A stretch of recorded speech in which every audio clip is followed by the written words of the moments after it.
buenas noches, amados hermanos.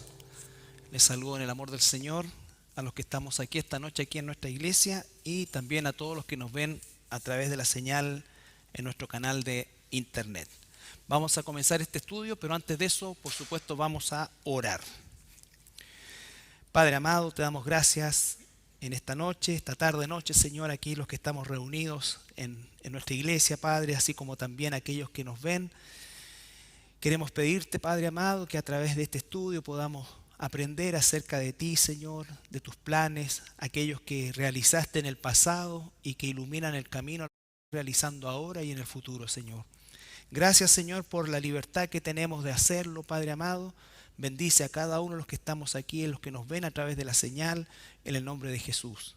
Amén. Bien.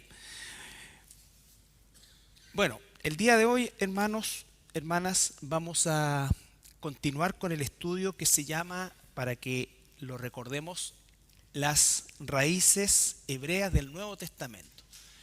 Y el propósito, lo recordamos siempre, es que nosotros podamos tener una visión complementaria acerca de lo que es la interpretación del Nuevo Testamento.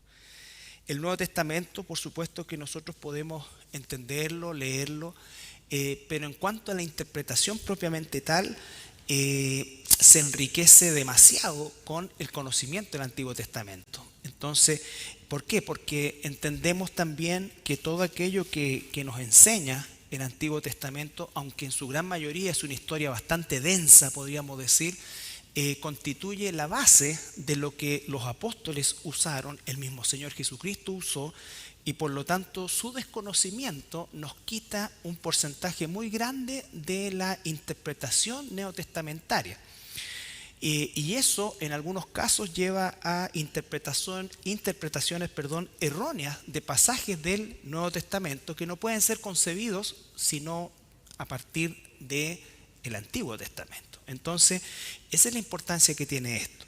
También recordar que Dios en su plan perfecto, el plan de las edades, como se dice, Él decidió tomar o formar un pueblo a partir de una persona llamada Abraham, y a partir de Abraham desarrollar todo lo que sería un plan a lo largo de siglos, hasta llegar a la venida o primera venida de nuestro Señor Jesucristo, el Mesías prometido, ¿no es cierto? Y para eso Él tomó toda una historia de prácticamente 4000 años, ¿no es cierto? Desde el momento de Adán a Abraham, ¿no es cierto? Y de ahí en adelante ya tomando o enfilando lo que serían los sucesos que darían origen a la venida del Mesías. Entonces, también es importantísimo que nosotros conozcamos a ese pueblo, que es el pueblo de la Biblia. La Biblia de tapa a tapa está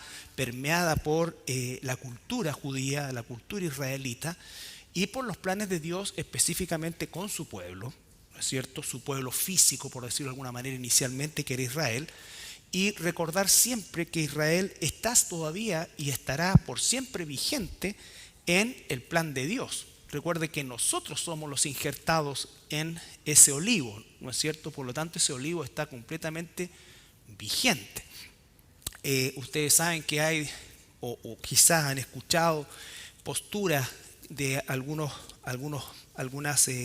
áreas de la iglesia o algunas denominaciones de las iglesias en las cuales plantean esta instancia de lo que es el reemplazo, vale decir que la iglesia reemplazó a Israel.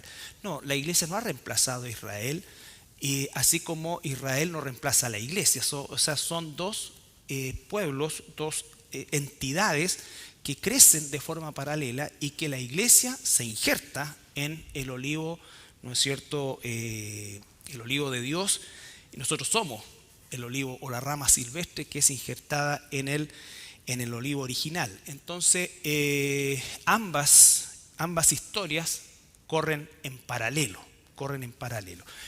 En un momento se van a unir, y eso también es algo que espero a través de este estudio nosotros podamos reconocer.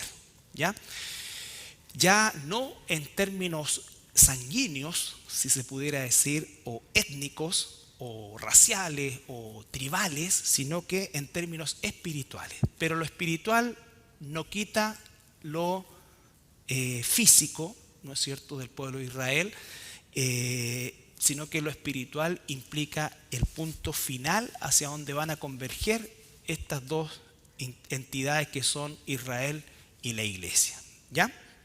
Entonces, todo ese conocimiento es muy, muy importante y lo vamos a ir desarrollando a lo largo del estudio, porque cosas de aspectos culturales, como en algún momento alcanzamos a ver para entender, por ejemplo, todo el proceso del rapto de la iglesia, debíamos entender el proceso de matrimonial del tiempo de Jesús y del pueblo judío con sus distintas etapas. ¿Por qué? Porque lo que está celebrando o a lo que está haciendo alusión es justamente a Cristo como nuestro esposo y la iglesia la esposa, ¿ya? Entonces es importantísimo todo eso. Pero estamos en una etapa en la cual hemos venido ya avanzando, ya salió Israel de Egipto. Durante 40 años peregrinó en el desierto en un viaje que en el mayor o el mayor tiempo que pudiese haberse demorado, dada la población y lo heterogéneo de la población, ancianos, niños, ¿no es cierto?, hubiesen sido entre 3 a 6 meses, máximo, ¿ya?, con muchas paradas. Pero esto demoró 40 años justamente por la incredulidad del pueblo de Israel. Y para poder sacar a los israelitas de Egipto, a estas 12 tribus que se formaron, ¿no es cierto?, Dios va a usar a este hombre que se llamó Moisés. Y la semana pasada y antepasada, nuestro pastor Tadeo analizó un poco una pincelada de la vida de Moisés, porque hemos de recordar que en 2 horas, que serían una clase más otra clase, es imposible resumir siquiera la importancia de un personaje de la... ¿Qué estoy moviendo yo? No, se volvió loco esto. Están penando. No. Antes de eso. Eso, ahí. ¿No es cierto? Es que aquí antes había un cementerio de Aguita y en la noche salen tocando a los supersticiosos. Entonces, el tema era que a través de Moisés, Dios va a sacar a esta nación o a este pueblo heterogéneo en un principio y lo va a transformar en una nación. ¿Cuándo lo va a transformar en una nación? Cuando le entrega las leyes. Ahí se forma en una nación. Una nación, y Moisés, la ley podríamos dividirla en 2 partes. La primera de ellas, que son los 10 mandamientos, que de alguna manera simbolizan la generalidad de todas las leyes humanas, ¿no es cierto?, y la postura de Dios frente a lo que sería el resumen de las leyes humanas vistas por Dios. Pero a lo largo de esos 40 años, Moisés recibe también aproximadamente 600 leyes más que tienen que ver con el pueblo de Israel propiamente tal, o la nación de Israel propiamente tal. O sea, son leyes que le conciernen específicamente a ellos, ¿ya?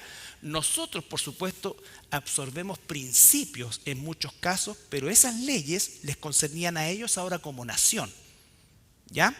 Entonces, esas leyes formaron al pueblo y la mayoría de ellas están entregadas en el Levítico, ¿no es cierto?, que tienen que ver básicamente con leyes de todo tipo, de todo tipo. Entonces, ahí este pueblo se transforma en una nación, la nación de Israel. Y como nación también recibe su día, por así decir, de la independencia. Y ese día de la independencia es celebrado a través de la Pascua.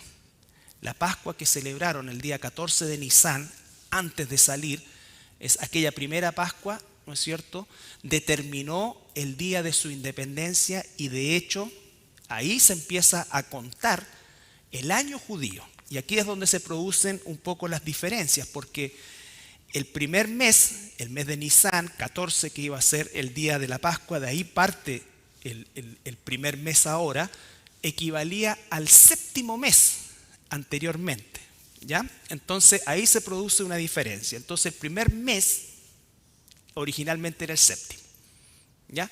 Y el 14 de Nisan, que es el nombre que recibe ese mes, o Aviv también, que es primavera, se comienza o se celebra la liberación de la esclavitud egipcia. Es el día de la independencia de ellos, ¿ok?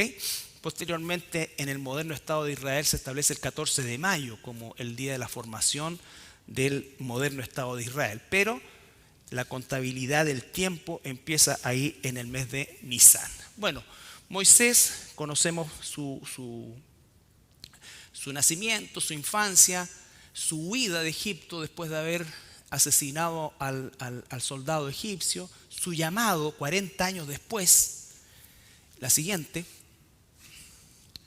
la Pascua y la salida de Egipto, que marca ese día de independencia y finalmente la salida de esa esclavitud, la ley en el Sinaí, las fiestas que se instituyen, que son celebraciones conmemorativas.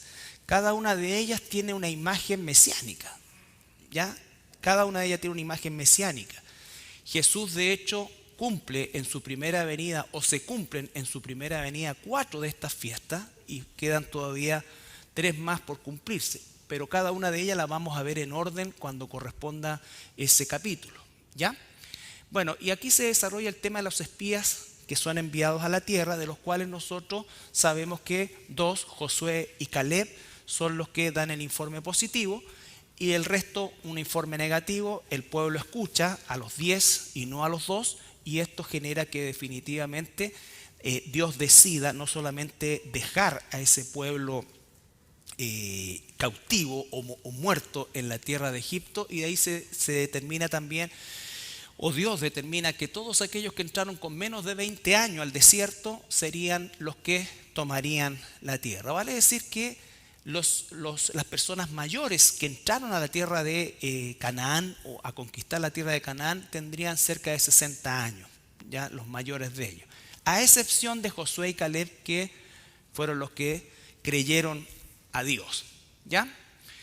Bueno, la rebelión, la muerte y sepultura de Moisés, testimonio de vida que es muy importante. Recuerden que Moisés es llamado, y de hecho Dios dice que nunca hubo ni habrá un ser humano en esta tierra con el cual Dios mismo tenga una relación como la que tuvo con Moisés, ¿ya? La siguiente, a la muerte de Moisés aparece este personaje, Josué, quien es comisionado por Dios y es puesto delante del pueblo y confirmado por Moisés. No está ahí, pero quiero que vamos a Deuteronomio capítulo 31.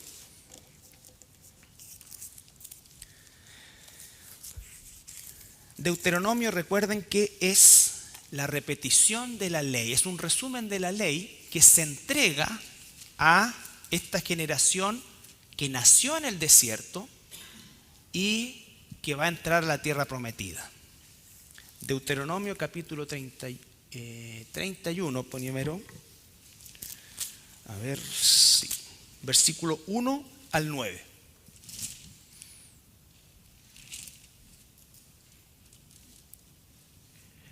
Fue Moisés y habló estas palabras a todo Israel. Y les dijo: este día soy de edad de 120 años, no puedo más salir ni entrar. Además de esto, Jehová me ha dicho: no pasarás este Jordán. Jehová tu Dios, Él pasa delante de ti, Él destruirá a esas naciones delante de ti y las heredarás. Josué será el que pasará delante de ti, como Jehová ha dicho. Y hará Jehová con aquellos como hizo con Sejón y con Og, reyes de los amorreos, con su tierra, a quienes destruyó. Y los entregará Jehová delante de vosotros, y haréis con ellos conforme a todo lo que os he mandado. Esforzaos y cobrad ánimo, no temáis, ni tengáis miedo de ellos, porque Jehová tu Dios es el que va contigo, no te dejará ni te desamparará. Fíjense esas palabras, no temáis, no tengan miedo, confíen en Dios. ¿Ya? Nosotros podemos sacar principio de esas cosas cuando enfrentamos situaciones difíciles. ¿Ya? No tengamos miedo. Y llamó Moisés a Josué y le dijo en presencia de todo Israel: esfuérzate y anímate, porque tú entrarás con este pueblo a la tierra que juró Jehová a sus padres que les daría, y tú se las harás heredar. Y Jehová va delante de ti, Él estará contigo, no te dejará, ni te desamparará, no temas ni te intimides. Y escribió Moisés esta ley y la dio a los sacerdotes hijos de Leví, que llevaban el arca del pacto de Jehová, y a todos los ancianos de Israel. Ya. Entonces ahí tenemos la confirmación pública de la sucesión que Moisés está depositando en Josué. Josué no era un aparecido en esto. Recuerden, Josué, nos dice la Biblia, que siempre estaba cerca de Moisés, acompañaba a Moisés en todo momento y tiene una participación preponderante en todo el proceso, también en el desierto. Entonces Josué va a entrar en la tierra prometida y Moisés lo confirma delante del pueblo, lo que habla también de la nobleza de Moisés. ¿No es cierto? Moisés es capaz en su nobleza, por eso también es conocido como el hombre más manso de la tierra. Y la palabra manso significa moldeable, alguien que Dios puede moldear, alguien que Dios sacó de la primera línea de importancia y le da la orden de capítulos anteriores, le da la orden de preparar a Josué, y después Moisés, con una nobleza como hombre de Dios, ¿no es cierto?, presenta a Josué como su sucesor en forma oficial a todo el pueblo, cosa de que no hubiese dudas al respecto. Uno tiene que entender esto. ¿Por qué? Porque el calado de liderazgo que tuvo Moisés es prácticamente irrepetible. Por lo tanto, su sucesión no podía quedar ninguna sombra de duda en quién lo sucedería. Y es el mismo Moisés el que le da ese espaldarazo, ¿no es cierto?, a Josué. Ahora, Josué era de la tribu de Efraín. ¿Recuerdan de dónde viene Efraín, no es cierto? Uno de los hijos de Josué que Jacob adoptó. En ese sentido desaparece José como tribu propiamente tal y queda Efraín y Manasés. Muy bien. Fíjense que inicialmente Josué se llamaba Oseas. Veamos Números 13, 16 al 17.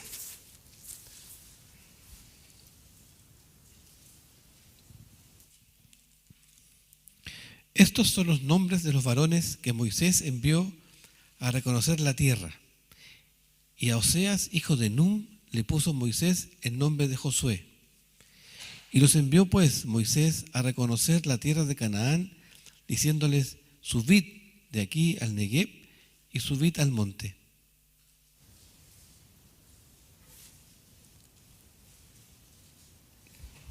A ver de nuevo.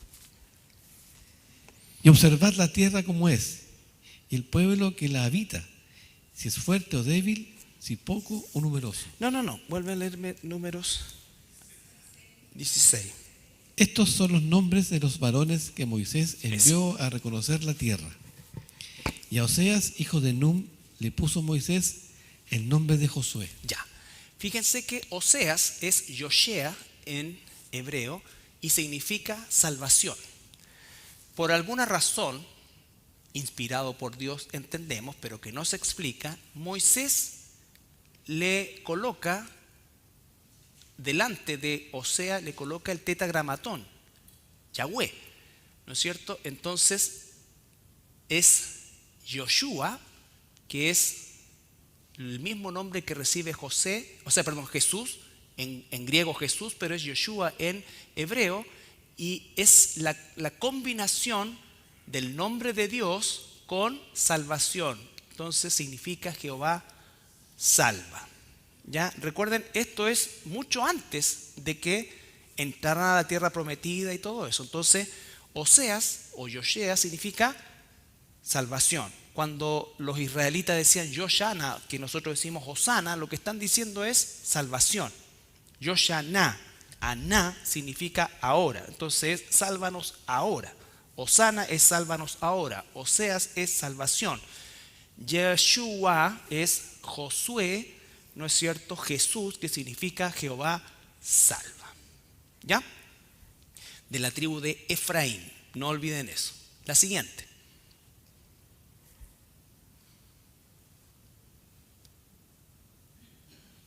Entonces, Josué, tenemos nosotros del capítulo 1 al 6, son todos los preparativos para entrar en la tierra. Todos los preparativos para entrar en la tierra. Y vamos a tomar solamente Josué 1, 1 al 10.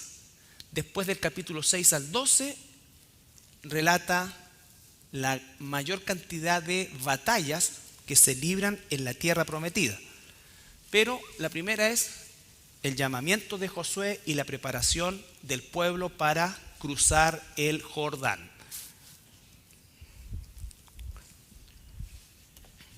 Aconteció, después de la muerte de Moisés, siervo de Jehová, que Jehová habló a Josué, hijo de Nun, servidor de Moisés, diciendo: Mi siervo Moisés ha muerto. Ahora pues, levántate y pasa este Jordán, tú y todo este pueblo, a la tierra que yo les doy a los hijos de Israel. Ellos estaban acá, en Sitim. Ahí está el Jordán, el Mar Muerto, el Mar de Galilea, el Mediterráneo. Iban a cruzar el Jordán a la altura de Sitim.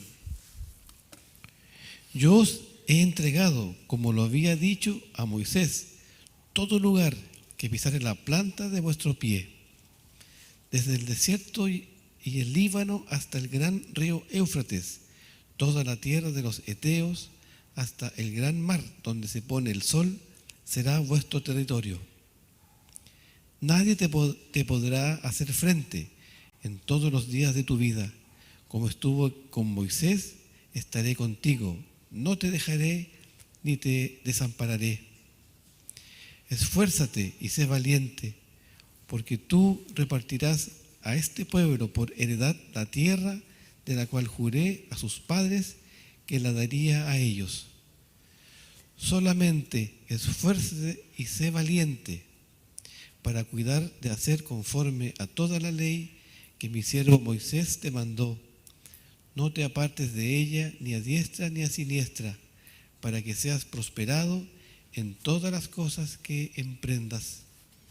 Nunca se apartará de tu boca este libro de la ley, sino que de día y de noche meditarás en él, para que guardes y hagas conforme a todo lo que en él está escrito, porque entonces harás prosperar tu camino y todo te saldrá bien. Alto.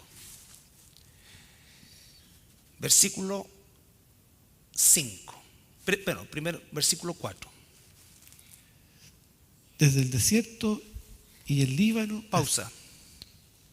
El Líbano está más o menos a esa altura, en las costas del Líbano. Por lo tanto, el territorio que Dios le estaba dando a los hijos de Israel es muchísimo más grande del que tomaron, y ni hablar de lo que tienen hoy. Entonces, primero dice: yo he entregado desde el desierto y el Líbano hasta el Éufrates, está como por acá. El brazo que ya, es decir, tocando Mesopotamia. Y después, toda la tierra de los Eteos hasta el gran mar donde se pone el sol. El Mediterráneo. ¿Ya? Entonces, esto porque la conquista de Josué fue una conquista imperfecta, no fue completa. ¿Ya? El versículo 5. Nadie te podrá hacer frente en todos los días de tu vida. Como estuve con Moisés, estaré contigo, no te dejaré ni te desampararé. Entonces la promesa de Dios es que nadie le iba a poder hacer frente a ello. Por lo tanto, cuando dice esfuérzate y sé valiente, le dice, esfuérzate y sé valiente ¿en qué? No. Eso, ¿cómo es su nombre? Arístide, muy bien. Puede retirarse, tiene un 7. Vaya al partido Colo-Colo nomás. Eso, esfuérzate, sé valiente en hacer todo lo que te mando, que la ley de Dios, porque la tierra te la doy yo. Tú lo que tienes que hacer es obedecerme. No te tienes que esforzar en derrotar a tus enemigos, tienes que esforzarte en hacer mi voluntad, en obedecerme a mí.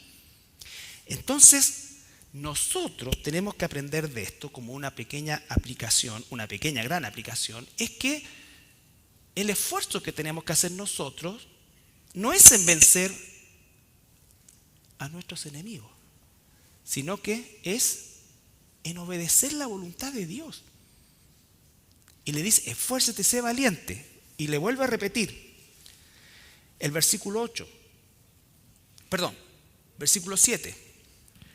Solamente esfuérzate y sé muy valiente para cuidar de hacer conforme a toda la ley que mi siervo Moisés te mandó. La valentía no era para conquistar la tierra, la valentía era para ser obediente a Dios, obediente, esforzado y valiente en obedecerle a Dios.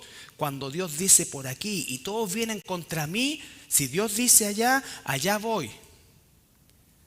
¿Por qué? Porque la promesa era, yo voy a estar contigo. Donde tú pongas tu pie, si me obedeces, eso es tuyo. Eso es tuyo. ¿Ya? Y el versículo 8 dice, nunca se apartará de tu boca este libro de la ley, sino que de día y de noche meditarás en él. Pausa. El libro de la ley que tenía él era el Pentateuco.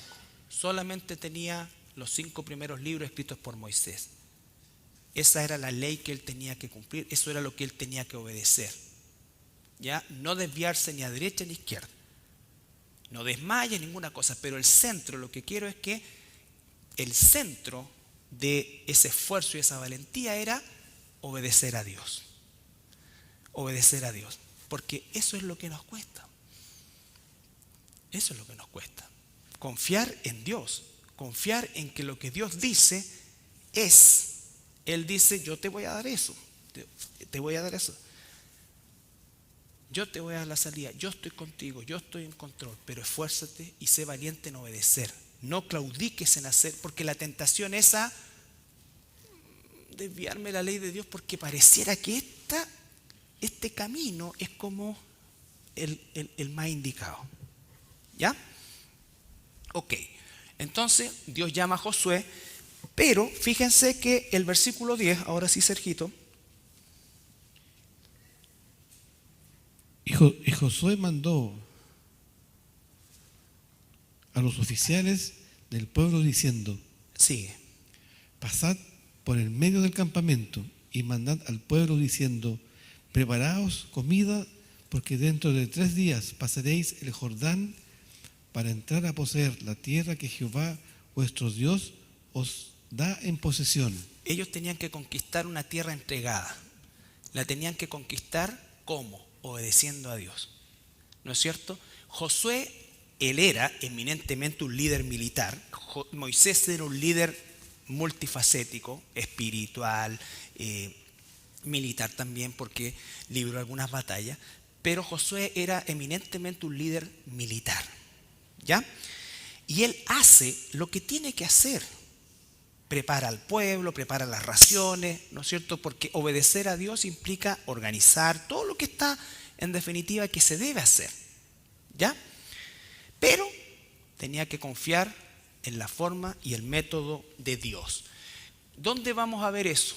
Inmediatamente, bueno, se inicia la conquista y vamos a ver que de Sittim se cruzan a Gilgal. ¿Recuerdan cómo? Estamos tratando de hacer un resumen rápido, ¿no es cierto? Los que han leído el libro de Josué se van a recordar. Los sacerdotes que llevan el arca, que serían, ¿qué familia de los levitas?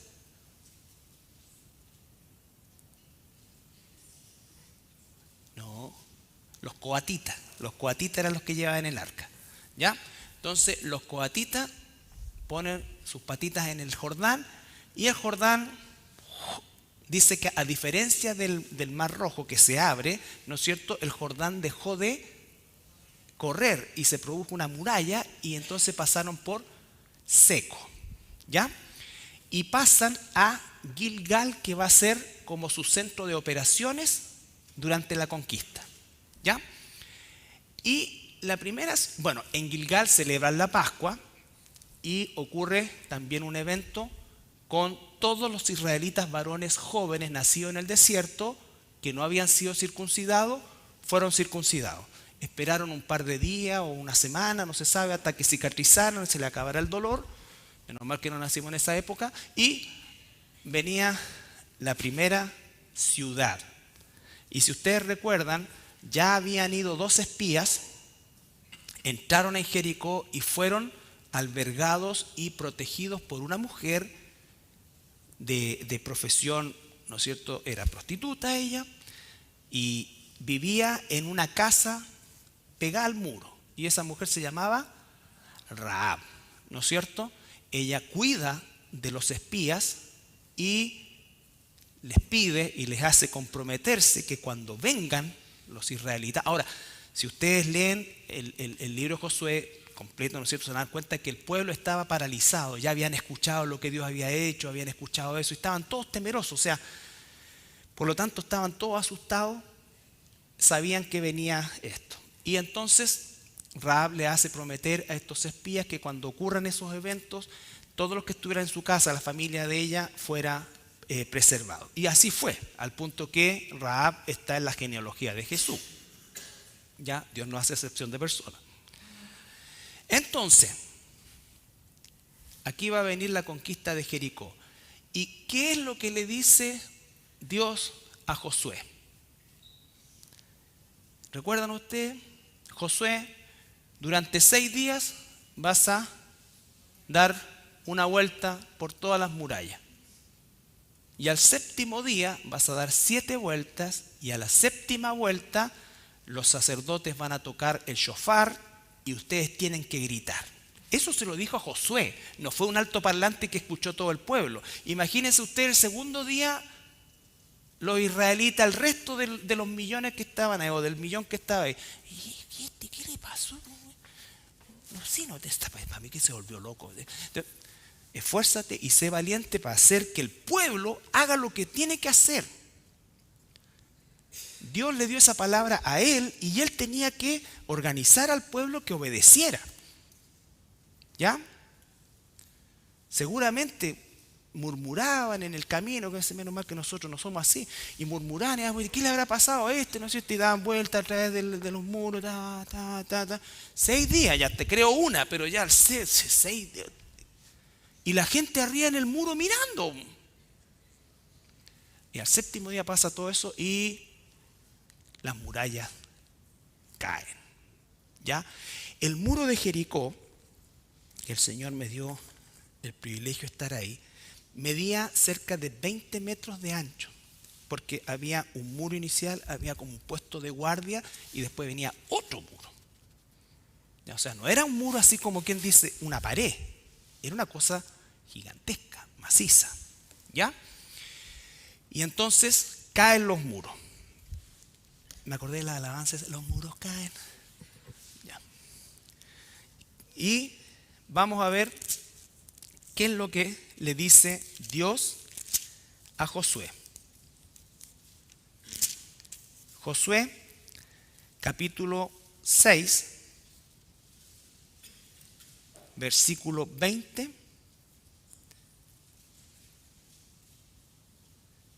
al 23.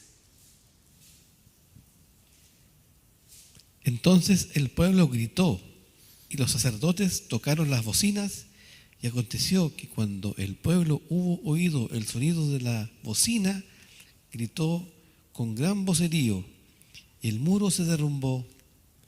El pueblo subió luego a la ciudad, cada uno derecho hacia adelante, y la tomaron. Y destruyeron a filo de espada todo lo que en la ciudad había, hombres y mujeres, jóvenes y viejos, hasta los bueyes, las ovejas y los asnos. Mas Josué dijo a los 2 hombres que habían reconocido la tierra: entrad en casa de la mujer ramera y haced salir de allí a la mujer y a todo lo que fuere suyo, como lo jurasteis. Ya. Fíjense en el versículo 21. Y destruyeron a filo de espada todo lo que en la ciudad había, hombres y mujeres, jóvenes y viejos, hasta los bueyes, las ovejas y los asnos, todo, el perro, el gato, todo. Así trata Dios con el pecado. ¿Recuerdan cuando Dios le dice a Abraham que estaría sus descendientes 400 años cautivos en Egipto hasta que la maldad del amorreo, del cananeo, llegara al punto?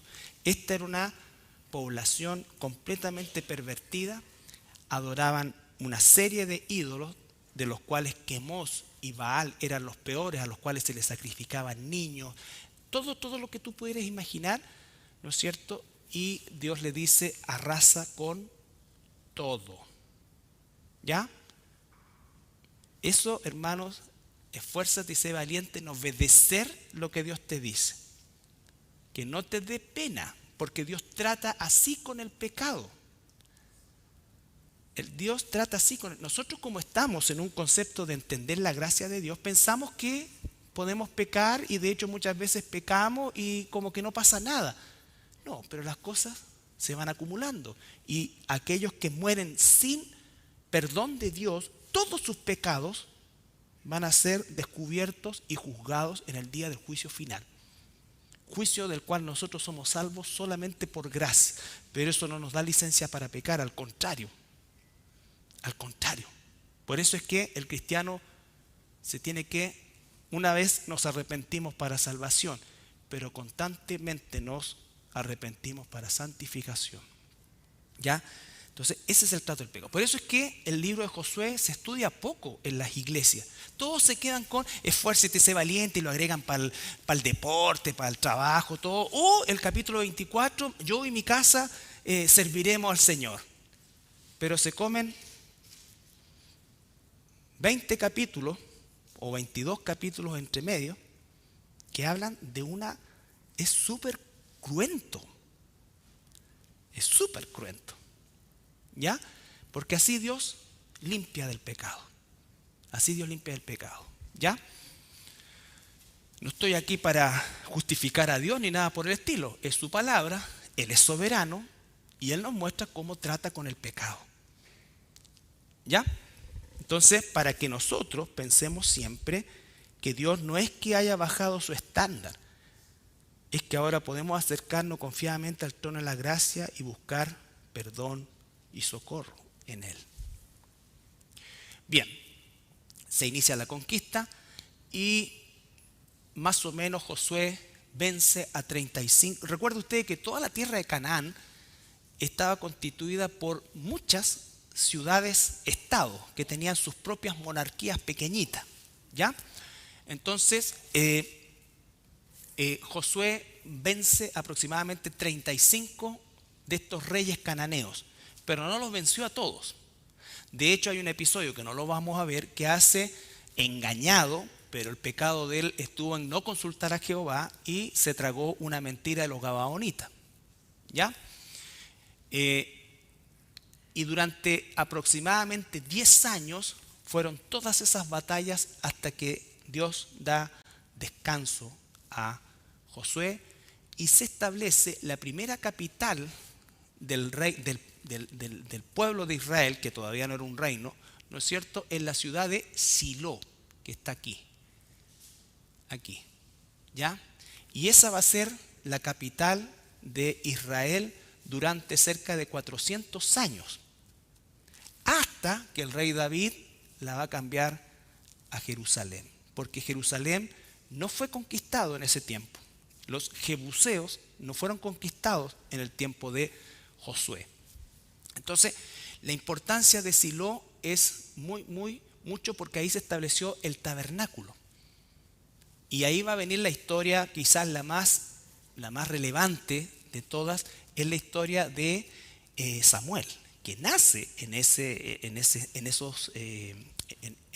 ese lugar y que es consagrado y se cría en el tabernáculo toda su vida, hasta que sucede al sacerdote Elí, que si ustedes se recuerdan, muere, se cae, era gordito, se pegó en la cabeza, se mató. ¿Ya? Entonces, todo eso más o menos ocurre durante un periodo de tiempo en el cual Josué establece la tierra, ¿no es cierto? Se termina en parte la conquista. Vamos a ir a Josué 18:1. Estamos tratando de resumir haciendo saltos cuánticos en la vida de Josué, pero es básicamente para quedarnos con eventos importantes. Esto va a ser fundamental porque a la muerte de Josué, la próxima semana vamos a ver la segunda parte de Josué y final, que es la repartición de los territorios, y ya eso nos va a ir encauzando a lo que va a ser posteriormente el periodo de los jueces, que son 400 años terribles, y al iniciar, o vamos a dar inicio posteriormente, al periodo de la monarquía. ¿Ya? Y de ahí ya se nos va a ir aclarando mucho más el panorama. Josué 18:1.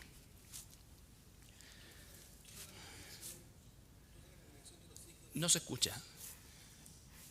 Toda la congregación de los hijos de Israel se reunió en Silo y erigieron allí el tabernáculo de reunión, después que la tierra les fue sometida.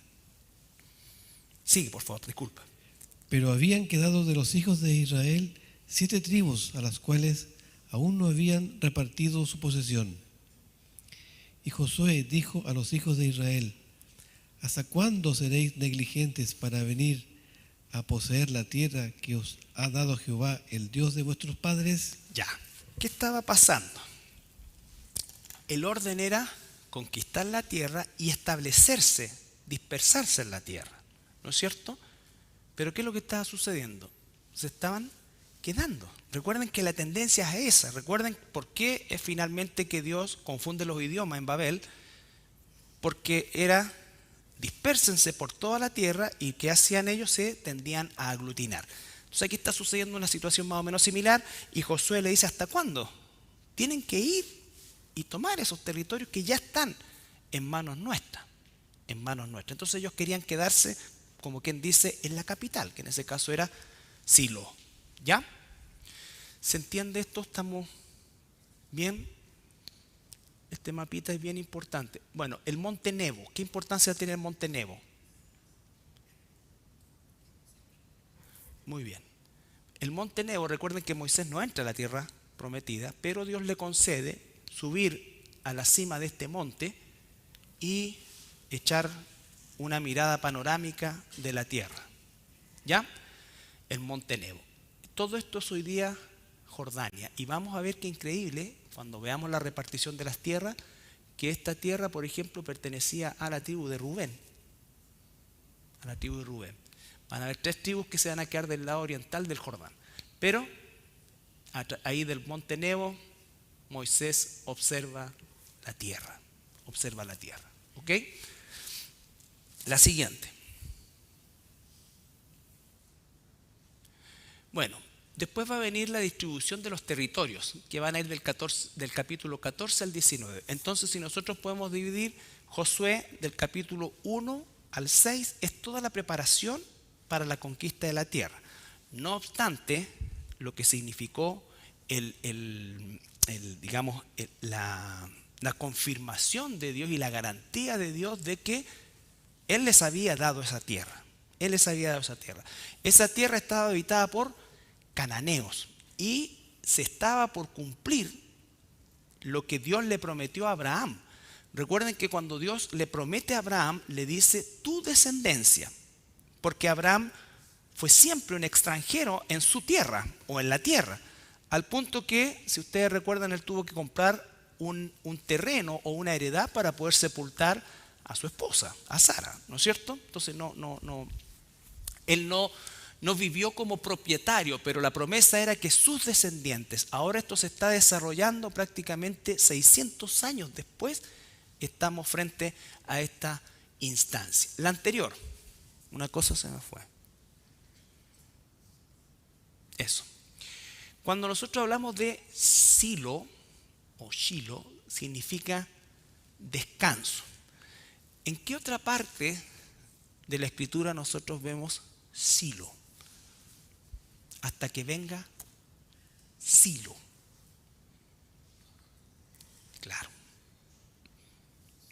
exactamente.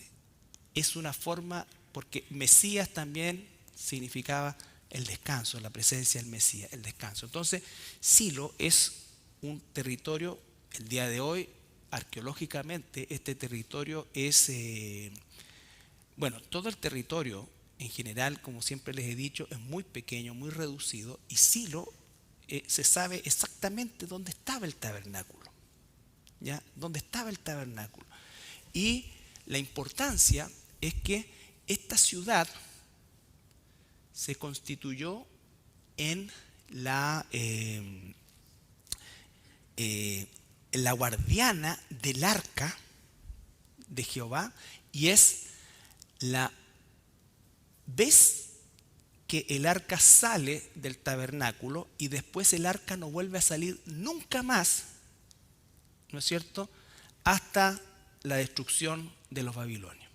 Esta es la única vez que sacan el arca para ir a pelear con los filisteos. Y de ahí el arca nunca más sale del lugar santísimo. La siguiente. Pero Silo es una ciudad muy importante hasta el día de hoy. Los levitas no recibieron territorio. Recuerden ustedes, 12 tribus, que en verdad, si uno va a contar, llegaron a ser 13. ¿Por qué? Porque José se transformó en Efraín y Manasés. Pero, aunque eran 13 tribus, fueron 12 territorios, porque los levitas no recibieron territorio y en cambio recibieron ciudades. Es decir, en todos los territorios de Israel habían ciudades específicas donde vivían los levitas. ¿Ya? Los levitas no tenían heredad porque ellos vivían de la provisión que les daba el mismo pueblo, las mismas tribus, y eso entonces generaba que los levitas nunca tuvieran tampoco familiarmente herencia de tierra ni nada por el estilo. Bueno, la repartición del territorio lo vamos a ver la próxima semana y solamente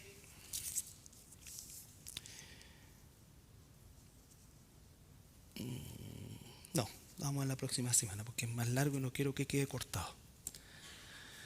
Ok, ¿alguna pregunta de esta primera parte de Josué?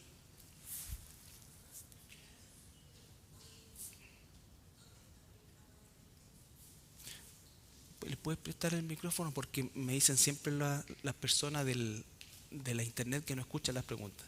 Ahí, a la hermana. ¿En qué lugar de la Israel actual está ubicada Silo? En el mismo lugar. Silo está... A ver. Ay, no, la anterior. La verdad que con esta cosa no lo muevo. Pero está cerquita de Jerusalén. Cerquita de Jerusalén. Como a 15, 20 kilómetros. Dependiendo si se va por la zona montañosa. Bueno, hoy día hay una carretera, es difícil saber. Pero el camino que hacían antes era más o menos de 15 kilómetros. De 15 kilómetros. Y está en el mismo lugar exacto. Es uno de los lugares arqueológicos más exactos y más preciosos de Israel. No, ustedes no fueron. No fuimos a ver.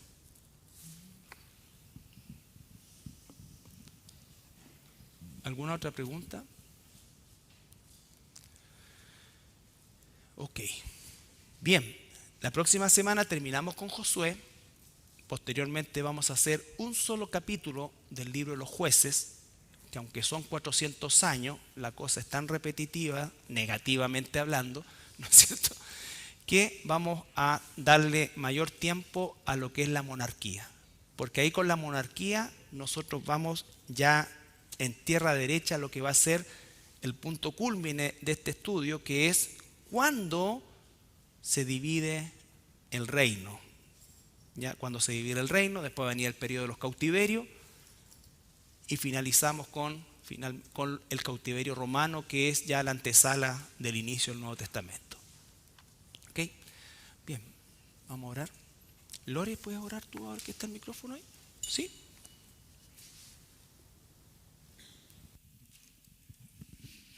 Padre bendito, gracias le damos esta noche porque usted ha permitido que nos reunamos y seguir aprendiendo su palabra, profundizar en aquel conocimiento que usted nos ha entregado hace tantos años y que nos permite dilucidar su palabra actual, cómo la podemos hacer vida en nuestras vidas, Señor.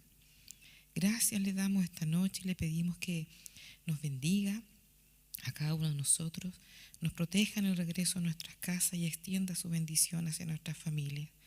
Le damos tantas gracias, bendito Padre, en esta noche, en el nombre de nuestro Señor Jesucristo. Amén.